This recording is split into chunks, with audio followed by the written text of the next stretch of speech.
Tokelau. Can I begin by acknowledging our elders, Reverend Sopoanga, Pelema Leasi, G. Jonathan, and Matt and your team from Ministry of Pacific Peoples.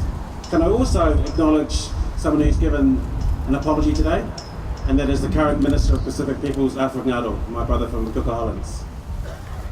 Since Alfred has been the Minister of Pacific Peoples, there's been a real energy about Pacific Language Week. It's not just Tokelau, but all the languages that the Pacific People Ministry looks after. And I want to thank Alfred for that personally, because he knows the importance of language and culture for those very special Pacific cultures in New Zealand. So Alfred, who is not here today, I wish him all the very best. I feel a great sense of pride and irony here today for Tokelau Language Week. Last year, or 2 years ago, when we celebrated this week, I said I was not going to apologise anymore for not being able to speak our language. I think I still have to give an apology.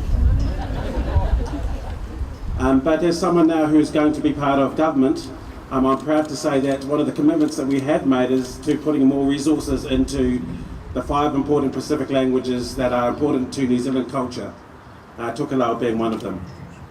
So you can be guaranteed that as a minister,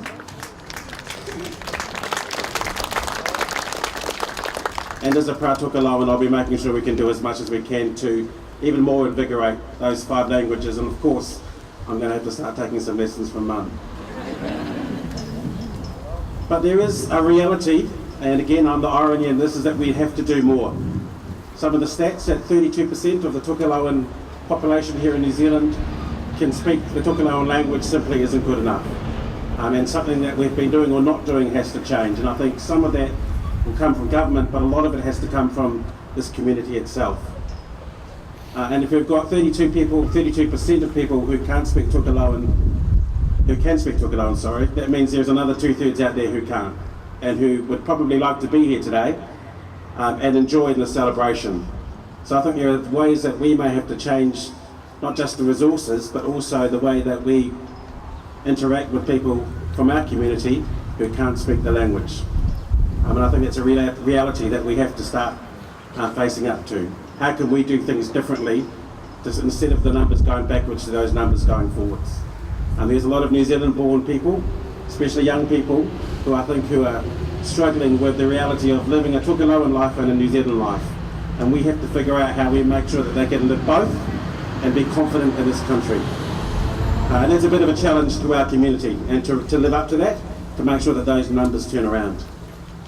So I'm going to make a commitment to try and give a 5-minute speech in Tokelauan next year, in Tokelau Language Week.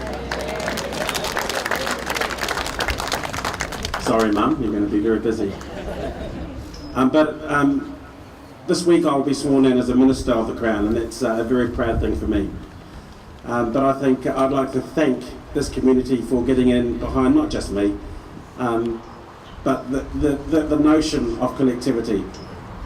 When I went home to Tokelau back in 2004 with my parents, the most amazing thing that I saw was the inati, that we look after each other, that we do things collectively, that we don't let someone go out and struggle, that we're together. And that's why I'm in this game, and I'm proud that those values that came from the islands have been passed from my parents to me, and hopefully will make a bit of a difference, not just to the Tokelauan community here in New Zealand, but to everyone. So on behalf of all the parliamentarians, can I wish this community, our community and my community, all the best for the rest of the celebrations of Tokelau Language Week. I don't think it's a mistake that I happen to become a minister in Tokelau Language Week. I think I might have to learn a bit faster. But thank you very much for the privilege of being here today. Ake he tai, hake he tai, lucky lele. Thank you.